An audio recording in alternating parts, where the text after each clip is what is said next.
കിടിലൻ ഡിസ്കൗണ്ട് ഓഫറുകളും mega exchange മേളയും ഓഫറുകളുടെ വിസ്മയമൊരുക്കി quality super market opposite NIMS hospital Wandoor and Pookkottumpadam. Wandoor homeo cancer ആശുപത്രിയിൽ എക്സ്റേ, അൾട്രാസൗണ്ട് ലാബ് മുതലായവ ഉൾപ്പെടുന്ന 1 കോടിയുടെ കെട്ടിടം വരുന്നു.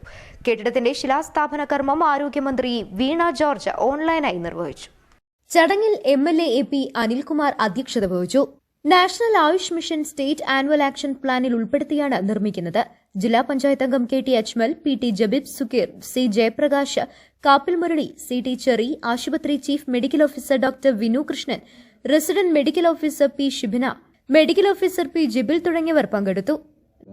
നമ്മൾ ആരംഭിച്ച ഈ ഹോമിയോ ഹോസ്പിറ്റൽ, ക്യാൻസർ ഹോസ്പിറ്റൽ ഇന്ന് നമ്മൾ ഉദ്ദേശിക്കുന്നതിനേക്കാൾ കൂടുതൽ ഒരുപാട് പിന്തുണ എല്ലാ ഭാഗത്തും ലഭിച്ച് ഇന്ന് ഏറ്റവും നല്ലൊരു ഹോസ്പിറ്റലായിട്ട് മാറിക്കൊണ്ടിരിക്കുകയാണ്. ഇന്നത്തെ ചടങ്ങിൽ നിന്നുകൊണ്ട് പ്രത്യേകിച്ച് പറയേണ്ട കാര്യമില്ല. നാമിൻ്റെ 1 കോടി രൂപ നമുക്ക് ലഭിച്ചിരിക്കുകയാണ് പുതിയ ബ്ലോക്കിന് വേണ്ടി. അപ്പോൾ അതുകൂടി നമുക്ക് ലഭ്യമാകുന്നതോടുകൂടി എനിക്ക് തോന്നുന്നു അല്പം ആവശ്യത്തിലേറെ ആയോ എന്നാണ് വിനു എനിക്ക് സംശയം. അത്രമാത്രം കെട്ടിടങ്ങൾ ഇവിടെ വന്നുകൊണ്ടിരിക്കുകയാണ്. ഏതാണ്ട് സന്തോഷകരമായ കാര്യമാണ്. അതോടൊപ്പം 29-ാം തീയതി നമ്മുടെ MP ഇവിടെ തന്നെയല്ലേ ആണല്ലോ, എന്താ സംശയം, 29-ന് നമ്മുടെ MP ശ്രീമതി പ്രിയങ്ക ഗാന്ധി വൈകിട്ട് 4 മണിക്ക് 4 മണി എന്നുള്ളത് അല്പം നേരത്തെ ആവും. കാരണം 4 മണിക്ക് പ്രോഗ്രാം 3 മണിക്കായിരിക്കും ഇവിടെ വരിക.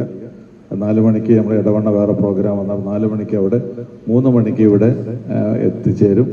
ഇവിടെ ജില്ലാ പഞ്ചായത്ത് നടപ്പാക്കിയിട്ടുള്ള കുറച്ച് പദ്ധതികളുടെ ഇനാഗുറേഷൻ MP നടത്തും. അപ്പോൾ ആ ഒരു പ്രോഗ്രാം നല്ല രീതിയിൽ സംഘടിപ്പിക്കാനും കൂടി ശ്രദ്ധിക്കണം എന്നുകൂടി സൂചിപ്പിച്ചുകൊണ്ട് ഈ ഒരു പ്രോഗ്രാമിന് എല്ലാവിധ ആശംസകളും. News bureau, Wandoor.